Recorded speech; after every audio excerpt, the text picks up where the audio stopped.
무슨 신화에 나올 법한 이미지? 사람하고 이렇게 멀지 않은 친근한 그 인상을 주는 것 같아요. 튀어나온 눈이 생각나는데요. 숨 쉴 때 빠끔빠끔 막 이렇게 하는 거죠. 붕어빵이. 천년, 아니 수천 년을 거슬러 기억되는 이름이다.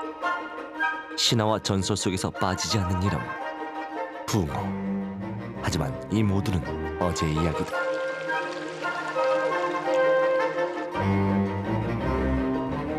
정체성을 잃고 존재마저 서서히 사라져가고 있는 불안한 오늘. 이대로라면 붕어는 정말 신화나 전설에서나 만나질지 모른다. 붕어가 엄청나게 많이 줄었대요. 토종은 잘 안 나오고. 이렇게 잊혀져야 하는가? 붕어의 울음이다. 살아남기 위한 필사적 몸부림. 이것은 이유와 상관없는 생존 본능이다. 살거나 혹은 죽거나 붕어가 맞이한 위기의 오늘을 본다.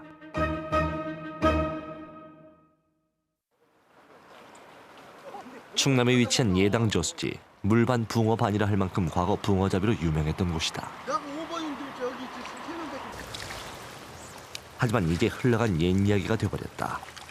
하루 종일 낚싯대 들이고 기다려도 토종붕어 구경은 쉽지 않았다. 좀 한다 하는 강태공들에게 특별한 손맛을 느끼게 해주던 토종붕어였는데 이제 애달게 그리운 그때 그 시절이 돼버렸다. 기다리면 돌아올까? 하지만 강태공들의 이러한 바람은 매번 물속에 잠겨버렸다. 찌울림이 시원하게 좋고요. 느끼는 무게감, 손맛이 틀리니까 작은 바늘에 가는 줄로 다 잡으니까 느껴오는 그 손질이 훨씬 다른 것보다는 좋죠. 낚시를 하면서 배우는 것이 바로 인내라 했던가. 이렇게 기다리다 보면 그래도 한두 번의 기회는 있을 것이라는 기대. 낚싯대를 걷어들이지 못하는 이유였다. 저수지 물고기들과 벌이는 신경전. 물속에서 물 밖에서 이렇게 보이지 않는 전쟁은 계속됐다.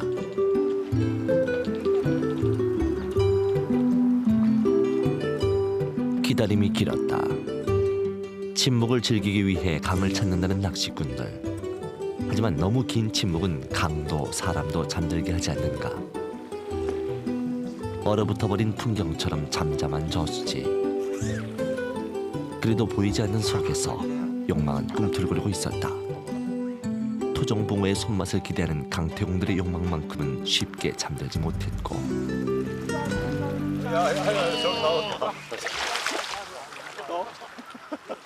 그 소망에 화답하는 낚싯줄이었다.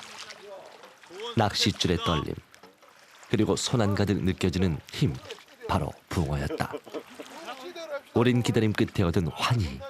이 순간 낚시꾼의 얼굴에도 미소가 번지는데 이걸 하기로 안 했나 오늘? 하지만 소망은 다 채워지지 못했다. 왜 토종은 아닌 거죠? 떡이요, 떡.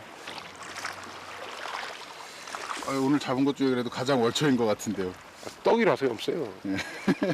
속상하시겠어요? 생김이 비슷하다 하여 다 붕어인가? 토종붕어가 아닌 떡붕어를 잡아 올렸으니 기쁨은 반으로 줄어든다. 여기 떡붕어는 사장님 몫인가 봐요. 왜 다 사장님? 아니요. 붕어가 개체 수가 좀 많이 줄었나요? 엄청나게 많이 줄었대요. 예전에는 뭐 저 살림방에 2단씩은 잡아가지고 왔대요. 그것도 다 토종으로. 전에는 떡이 없었어요, 떡붕어가. 언제부터인가 토종붕어는 참 구경하기 힘든 희귀종이 되어버렸다. 최근 이곳 저수지에서 가장 많이 잡히는 것은 일본산 떡붕어. 1980년대 말까지도 붕어 낚시터로 이름 높았던 호수는 죄다 떡붕어의 터로 바뀌었다. 낚시꾼들은 떡붕어는 입질이 없다며 탐탁치 않게 여기고 있었는데 건져 올리는 족족 떡붕어니 이 어찌 통탄스럽지 않을까? 저수지 저 깊은 곳까지 떡붕어가 점령해버린 것일까? 아니면 머리 나쁜 떡붕어가 던져지는 미끼마다 덥석덥석 물어서인가? 답답해지는 순간이다.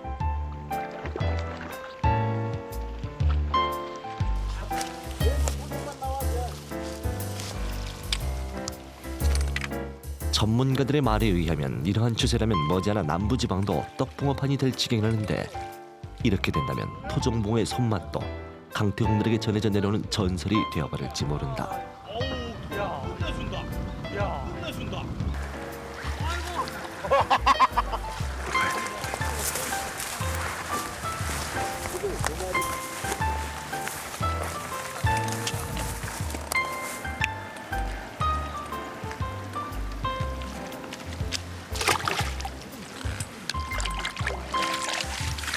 지금 잡으신 거는 뭐예요? 떡붕어요? 지금은 토종으로 하니까요. 네. 그러니까 이제 토종으로 더 바르는 거죠. 떡붕어보다는.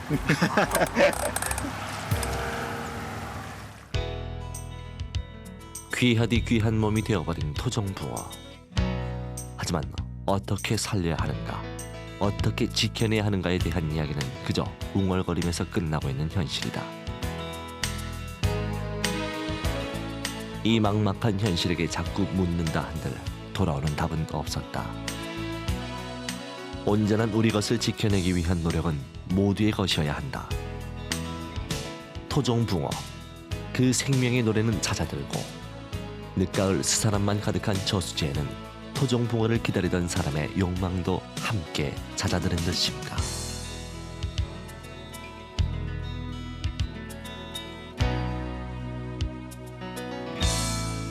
소망이 깊어 하늘에, 아니 물속에 전해졌을까? 다시 요동치는 낚싯줄 끝에 붕어가 몸부림치고 있다. 오랜 기다림 끝에 건져올린 토종붕어. 서늘한 바람 속에 식어가던 가슴이 뜨거워진다.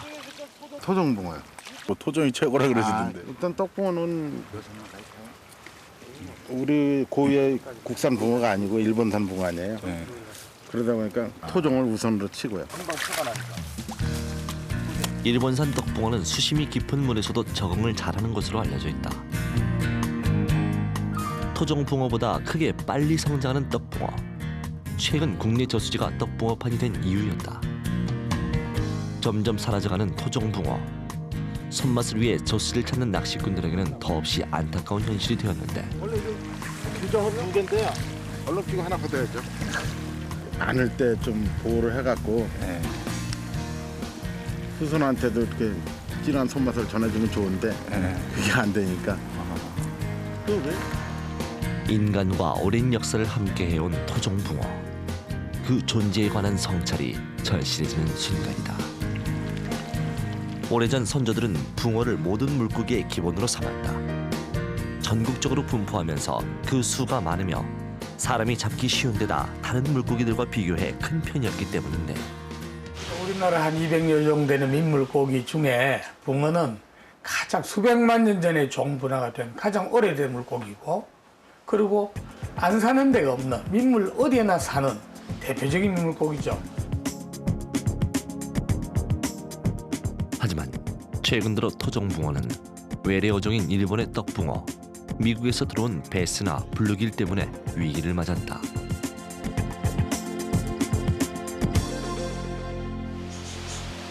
위기, 이 절박한 현실을 체감하는 것은 붕어뿐이던가. 사람들에게 붕어는 과거에 그러했듯이 영원히 우리 속에 함께할 이름이라 생각하고 있는 듯했다. 청력에 좋다? 한약재로 쓰이지 않나요? 임산부들이 몸조리할 때 먹는 걸로 알고 있습니다. 붕어하면 가장 흔히 생각하는 것이 몸보신용 먹거리일 것이다.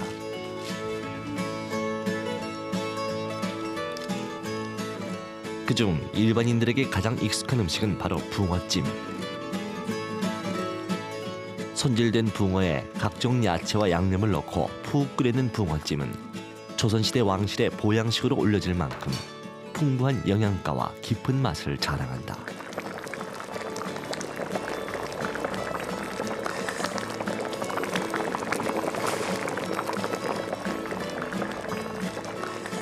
입안에 넣는 순간 먹은 듯 안 먹은 듯 사르르 녹아버리는 맛의 향연.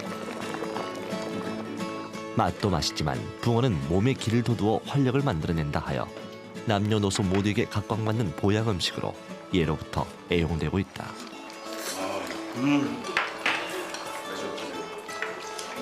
두개 아줌마. 원래는 붕어가 한방적으로 이렇게 즉 땅의 성질을 가지고 있는 어류로 이렇게 잘 알려져 있습니다. 그래서 오래 먹어도 괜찮고 오래 먹으면 먹을수록 소화기, 즉 우리가 토기운을 가진 소화기가 좋아지는 그러한 측면에서 많이 애용되어져 왔고요. 현재 이제 한의원에서는 약재로 이제 처방되어지진 않지만 본초 과목을 보게 되면 아까도 말씀드렸다시피 소화를 도와주는 측면이 제일 강하고, 그래서 소화력이 약한 사람들한테 소화를 도와주고 기력이 약한 사람들한테 기력을 도와주는 그 붕어의 가장 큰 효력이다, 이렇게 말할 수 있습니다. 붕어의 약효에 관한 이야기는 본초 강목과 동의보감에서도 확인할 수 있다. 이처럼 역사를 뛰어넘어 사람과 오랜 인연을 이어온 붕어는 한때 불교 문화에서 특별한 존재로 여겨지기도 했다.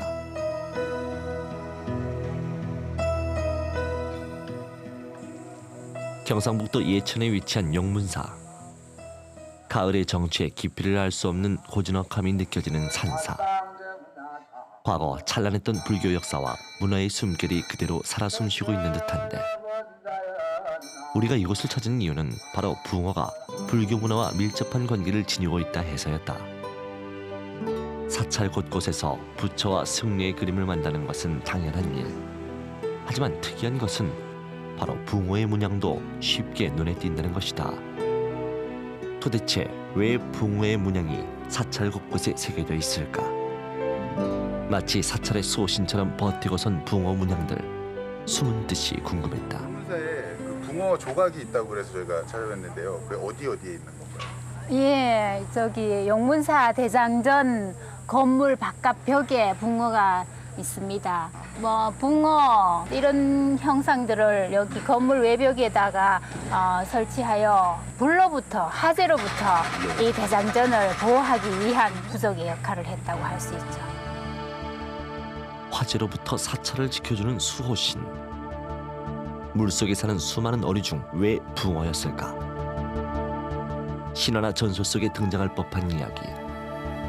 붕어의 존재는 신비한 것, 그리고 특별한 의미를 통해 이곳 불교 문화 깊숙이 뿌리를 내리고 있는 듯 했는데,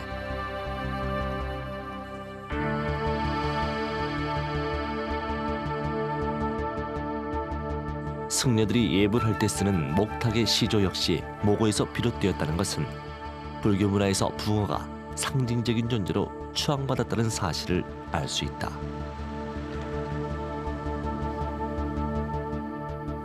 불교의 문화 중에서 붕어와 관련된 것들이 이제 모고가 유명합니다. 이 모고는 아침 저녁으로 스님네들이 예불할 때 꼭 울려하는 것입니다. 붕어는 물속에서 거의 눈을 뜨고, 잘 때도 눈을 뜨고 산다고 그래요. 그래서 공부하는 학생들, 공부하는 스님네들이 절에서 혹시 공부하다가 졸리면은 아니 눈을 부릅뜨고 물고기처럼 공부하라고 그래서 사찰에서 큰 문화로 남고 있습니다. 불화에서 또 별도로 그 붕어가 많이 등장하는데, 부처님을 모시는 단이 있는데 단에서 중요한 그 상단에 차지하면서 물고기가 자리를 해요. 왜 그렇게 상단에 부처님 자리에 자리하냐면은 물고기가 그 용으로 바뀐답니다. 그래서 용왕 같은 그런 어떤 일을 하게 되는데, 붕어의 역사를 거슬러 그 시작을 알기란 쉽지 않았다. 천년, 아니 수천 년. 어쩌면 더 오랜 시간을 거슬러 인간과 함께 해온 특별한 존재일지 모른다. 이는 우리나라만의 이야기가 아니다. 가까운 일본에서도 붕어의 역사는 특별해진다. 일본에서 가장 오랜 전통을 가지고 있는 스시. 그것이 바로 천년 전통을 자랑하는 고노의 후나 스시, 즉 붕어 초밥이다. 스시의 시초라 불리는 붕어 초밥은 지금의 스시와는 만드는 방법이 다른데, 우선 붕어의 비늘을 벗겨낸 후에 붕어의 모양이 손상되지 않게 잘 손질을 해야 한다.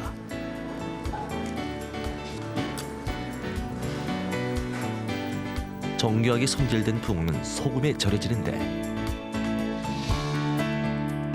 이는 오랜 시간 저장이 곤란한 민물고기를 저장하고 보존하기 위해 사용된 방법이다.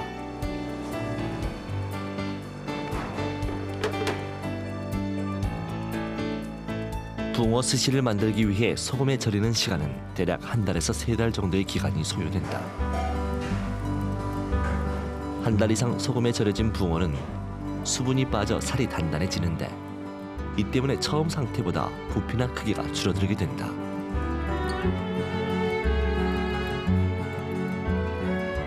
다음으로 염장된 붕어를 밥속에 넣어 삭히게 되는데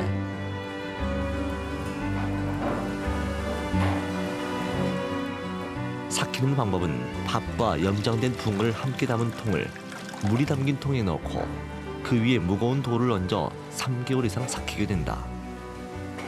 기간을 채운 붕어 초밥은 밥과 붕어 살점이 한 덩어리가 되는데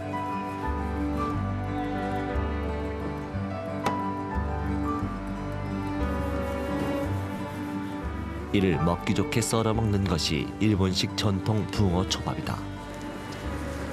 일본에서 가장 오래된 그런 전통을 가지고 있는 초밥은 붕어 초밥입니다.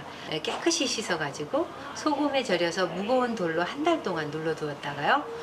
밥과 함께 먹었다고 하는데요. 이것이 바로 현재 초밥 발전에 큰 도움을 주었다고 하네요. 원래는요, 이 스시가 한국의 식혜와 같은 그런 것인데 물고기를 소금간을 해서 조밥이나 매밥에 버무려 놓았다가 삭힌 후에 먹는 생선식혜와 똑같은 조리법이라고 볼 수가 있겠는데요. 일본 초밥의 기원도요, 한국에서 건너간 식혜라는 그런 설이 있습니다.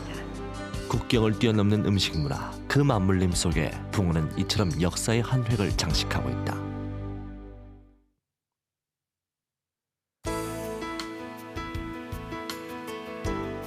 이른 아침 시원한 바람 끝에 비릿한 물향기가 코끝 가득 몰려들어오는 호숫가.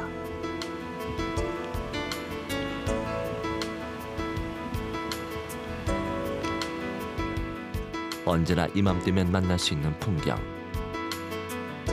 바로 작은 배에 오르는 재규씨다. 7월 초부터 시작된 붕어잡이. 매일같이 재규씨는 붕어를 잡기 위해 이곳 호숫가를 찾고 있었는데 잔잔한 호수 위를 가르며 두둥실 떠가는 배. 그 한가로운 모습이 서늘해 보이는 이유는 아마도 물속에 있는 듯했다. 언제부턴가 줄어들기 시작한 붕어.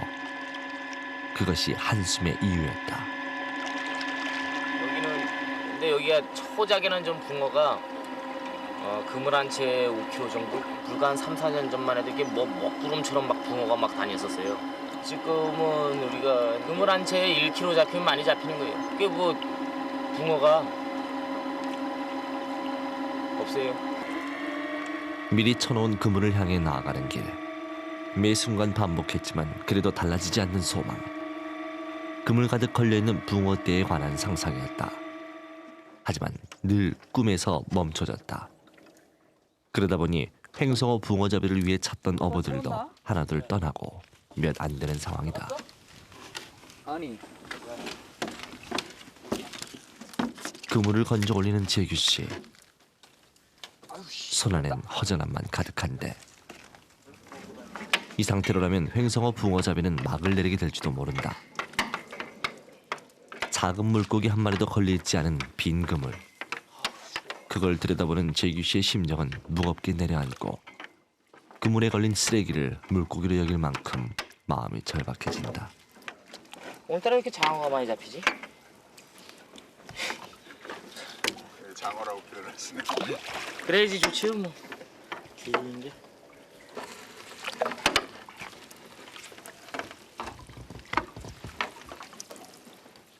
허당이네 한 채에서.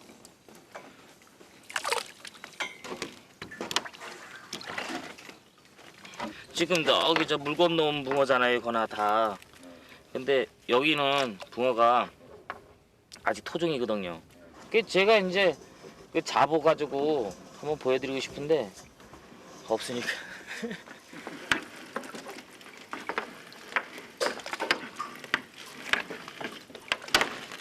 아, 손님이 오셔갖고 쏘가리 한 마리 나왔네.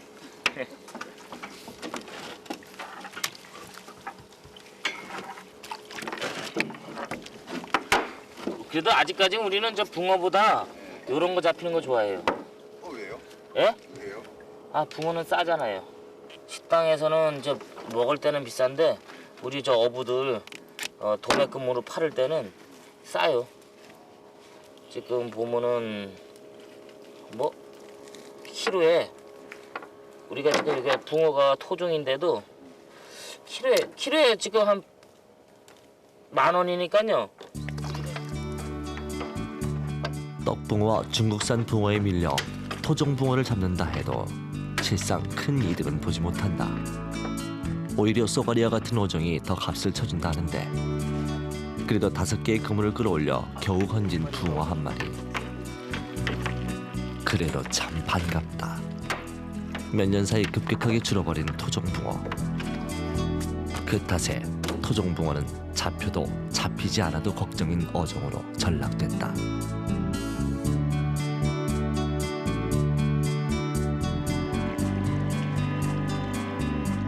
이제 다른 삶을 생각해야 되는 것 아닌가. 붕어잡이로 생계를 유지한다는 것은 이제 포기해야 할 듯 싶은데 재규 씨는 내일을 생각하면 가슴만 답답해진다 말했다. 거의 이제 두 분만 하시는 것 같아요. 여기 활동. 아니 다른 사람도 하는데요. 배 한 대는 포동미호는 얼음은 배 터진다고 가져올라갔고 화성 1호는 요즘 이제 작업을 안 해요. 왜 작업 안 하는 데는 왜 요즘은 안 해요? 그때는 뭐 그물 한 채 막 5kg씩 막 잡히고 막 그랬어요. 그때는. 근데 지금은 어떤 때는 한 마리도 안 잡힐 때 있고.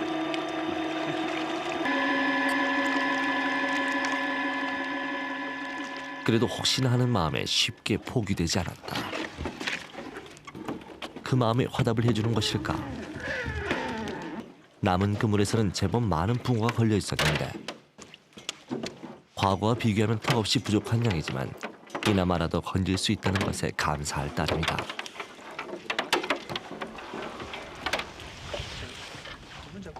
수지로염, 불법 어로행위, 그리고 외래 어종의 잠식까지 설자리를 잃어버린 붕어들. 씨가 말랐다는 극단적인 말이 생길 만큼 붕어의 생존이 위협받고 있었다. 붕어들이 돌아가셨나?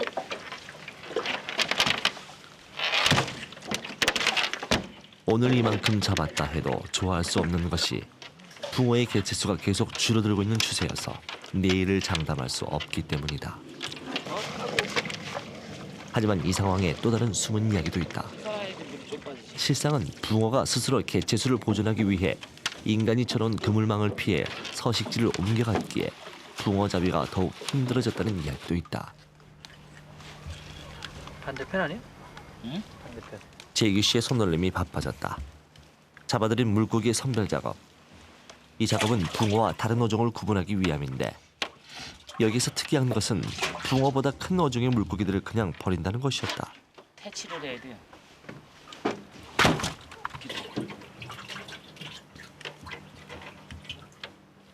저거는 왜 저기다 버리신 거예요?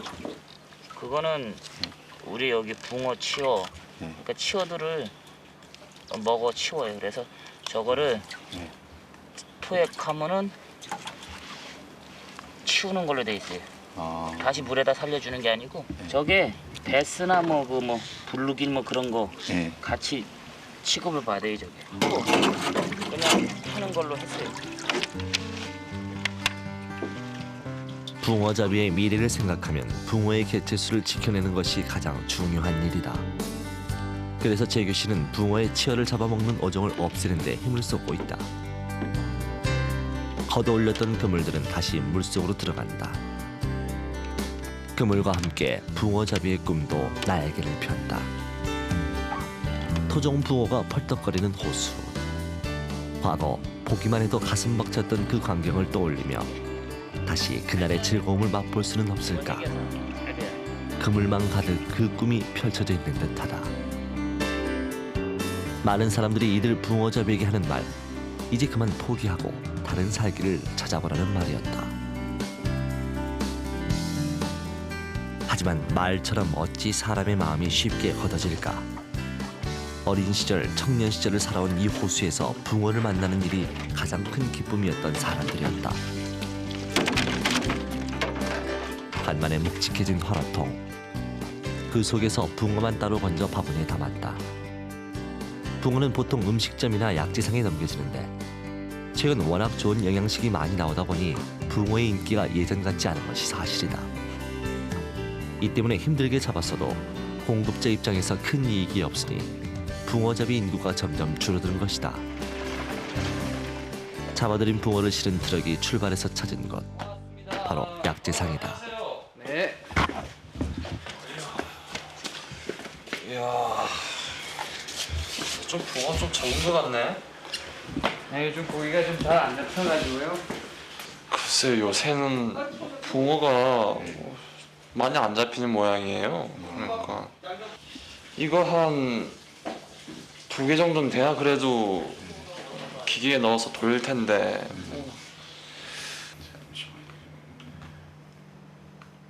과거에는 수십 년 전까지만 해도 붕어는 어디에서나 볼 수 있어요. 일본에서 들어온 떡붕어하고 우리나라 붕어는 사촌간이기 때문에 교잡이 일어나요.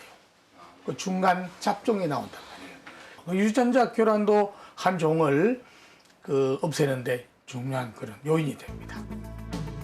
외래 어종의 위협에 설상가상 잡종붕어의 출현. 토종붕어가 살아남기 위해 넘어야 할 장애물은 한두 가지가 아니다. 최근에 붕어가 가장 많이 주는 것은 외래어 때문이에요. 주로 블루길, 베스. 이 두 종이 붕어를 격감시키는 하나 요인으로 작용합니다. 왜 그러냐면 붕어는 이제 바닥에서 먹이를 먹으면서 풀숲 사이로 다니며 살거든. 바로 그런 지역에 베스가 먹이를 먹기 위해서 대기하고 있어요. 이러한 이유 때문에 최근 15년 동안 붕어의 개체수는 3분의 1로 격감했다. 그렇다면 그 대책은 없는 것일까? 구체적인 대처 방안은 조금 전에 말한 대로 심각한 수질 오염을 막아야 돼요. 주로 수질 오염은 축산 폐수, 공업 용수 이게 가장 심하거든요. 그 외에 이제 외래어를 빨리 퇴치를 해야 됩니다. 블루길이나 베스, 큰입 우럭이나 파랑 우럭을 퇴치를 해야 붕어가 다시 회복할 수 있어요. 이 외래어종이 유입이 점점 되면서 개체수가 굉장히 줄어들고 있고 그리고 낚이면 한 마리가 낚여도 토종붕어는 좀 씨알이 좋아지는데 다만 예전보다 입질 빈도수도 떨어지고 그리고 붕어 얼굴 보기가 점점 힘들어가는 그런 현실입니다. 씨알이 굵은 거는 왜 굵어지나요? 토종붕어들이 이 서식 공간이 환경적으로 좀 이렇게 밀려나고 그리고 특히 이 육식어종들 블루길, 베스 이런 녀석들이 이 토종붕어 치어부터 어느 정도 이 성어가 되기 전까지 이 잡아먹는 거예요 다. 그러다 보니까 점점 씨가 마른다는 거죠. 개체수가 계속 줄어들고 있고 그러다 보니까 상대적으로 큰 붕어들만 살아남게 되고 그리고 이런 큰 붕어들도 이 베스나 이 블루길이나 이런 외래어종들 이기기 위해서 몸집도 키우고 그러다 보니까 이 바닥에 먹을 건 없어도 붕어들이 대체적으로 이 체구가 좋아지고 힘들게 낚은 토종붕어. 하지만 손맛만 느끼고 개체수 보존을 위해 바로 풀어져 버렸다.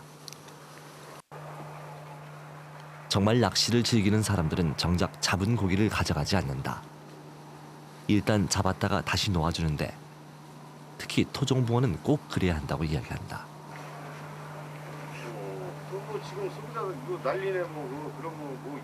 하지만 모든 어종에게 그런 은혜가 베풀어지는 것은 아니다. 이게 바로 외래어종이야 이게.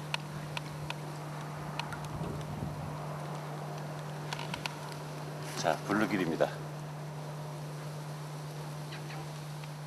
이 녀석들이 이 완전 육식어종이라서 우리 뭐 토종붕어 치어뿐만 아니라 이 바닥에 새우라든가 이 참붕어, 피래미 이 뭐든 가리지 않고 닥치는 대로 잡아먹는 녀석이에요. 완전 생태계 파괴 주범이죠. 얼마 안 되는 시간. 하지만 계속해서 올라오는 것은 외래 어종들이다.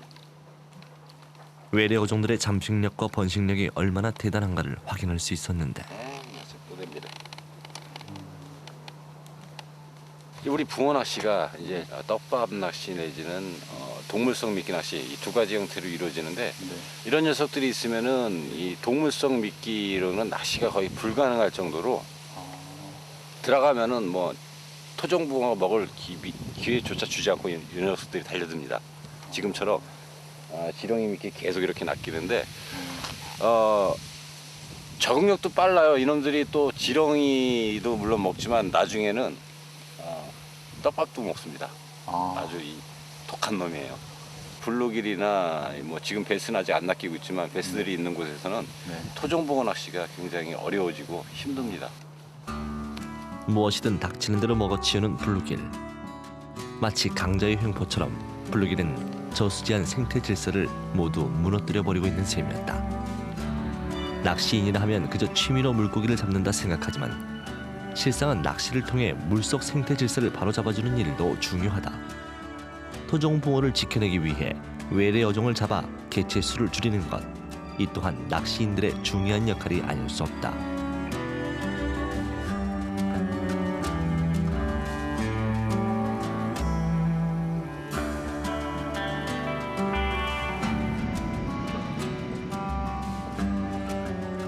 한참의 시간이 흐른 후 낚싯줄에 또다시 찾아온 입질. 또다시 블루길이다. 완전 먹어버렸어.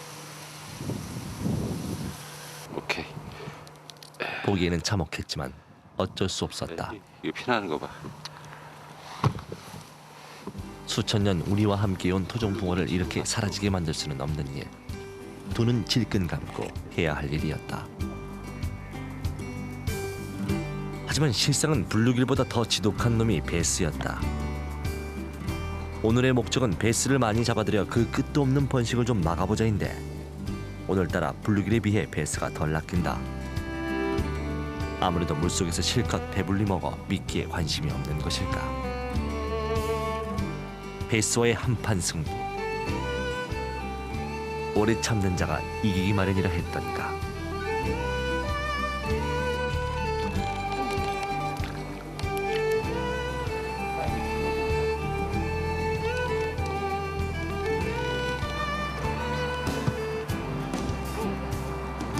오랜 기다림 끝에 저수지의 무법자 베스를 낚아 올렸다. 야, 베스다. 베스 아주 잘한 녀석이네. 이렇게 작은 베스도 입이 이렇게 커요. 뭐든지 꿀꺽꿀꺽 생긴다고. 예를 들어 붕어가 이만하면은 베스 한 40cm에서 50cm만 돼도 그냥 한 입에 잡아먹습니다. 워낙에 입이 커서 다 큰 토종붕어도 통째로 잡아먹는다는 베스. 물속 상황은 더 참혹할 것이다. 약육강식의 세계. 토종붕어는 그런 의미에서 외래 어종들의 좋은 먹잇감에 불과할 것이다. 그저 바랄 뿐이다. 더 강해지기를. 그래서 스스로 살아남기를. 하지만 혼자만의 힘으로는 불가능했다. 지금껏 역사를 함께해온 우리가 토종붕어를 지켜야 한다. 계속되는 불안감. 점점 막막해져만 가는 붕어의 미래. 하지만 붕어를 지켜내기 위해 노력하는 사람들도 있다. 전라남도 나주시에 위치한 금어마을. 이곳은 국내 유일의 붕어 전문 전시관이 있는 곳이다. 이곳에는 토종붕어 외에도 그의 사촌격인 관상용 금붕어가 함께하고 있다. 이곳이 바로 우리 붕어 가족의 유일한 희망이 되어주고 있는데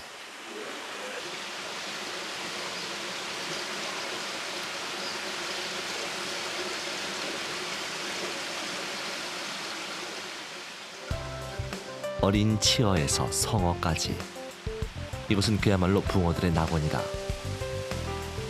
특히 이곳 금어마을에서는 붕어 생산을 통해 소득을 유지한다고 할 만큼 붕어에게도 우리에게도 서로 효자 노릇을 해주고 있는데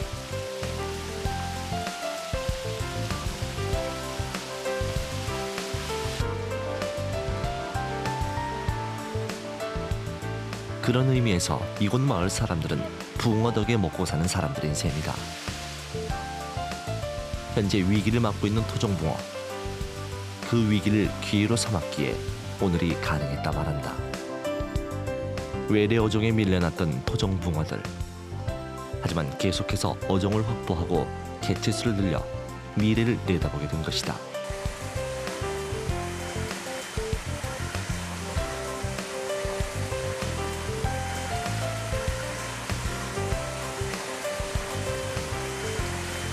사장님, 이쪽에 있는 거는 지금 다 뭐 어떤 건가요? 보기가 좀 작은데. 네, 금년에 치어들입니다. 금년에 번식시킨 새끼들. 거의 7, 8만 마리? 그러니까 가면 갈수록 수질 오염이니 뭐니 해서 좋은 종들은 없어지고 그래서 저는 종 번식도 할 겸 제 처음에 시작할 때는 꿈도 원대했죠. 예를 들어 한 농가에 한 가지 되더라도 한 100여 농가가 생산하면은 내가 그걸 기합해서 외국으로 수출해도 되겠다. 그런 뜻으로 원대한 꿈을 갖고 시작을 했는데 저변 확대가 안 돼서 이제 그냥 매니아 수준 취미생활 겸 하고 있습니다. 뭐 수익이 나거나 그러지는 않으신가요? 이걸로? 밥만 먹고 사면 되지 뭐. 뭐 크게 욕심부린다 돈 되나요? 토종붕어의 새로운 부활. 인간의 힘을 빌어 새로운 미래를 얻게 된 토종붕어. 외래 어종들이 아무리 강하다 해도 이겨낼 수 있다는 희망. 지금 토종붕어에게 필요한 것은 그것이 아닐까. 그리고 이는 시간을 거슬러 오랜 벗으로 지내온 우리 인간이 함께 풀어갈 숙제이다.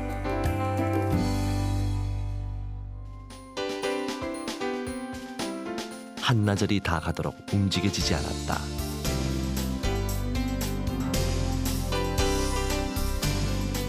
꼿꼿하게 굳어진 몸. 하나, 팔딱거리는 생명을 본다.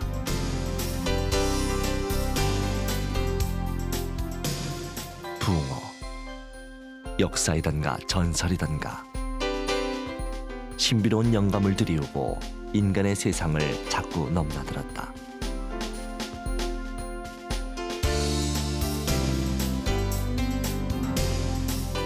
하지만 닳고 닳아진 비늘. 이제 먹지도 못할 비늘이 되어 영영 돌아오지 못할 강을 거스르는 이름이 되어버렸다. 기다림은 길었다. 참고 견디고. 낚시꾼은 애달는 심정으로 참아주면 마른 강바닥도 거슬러 올라 다시 이리로 올 것만 같다.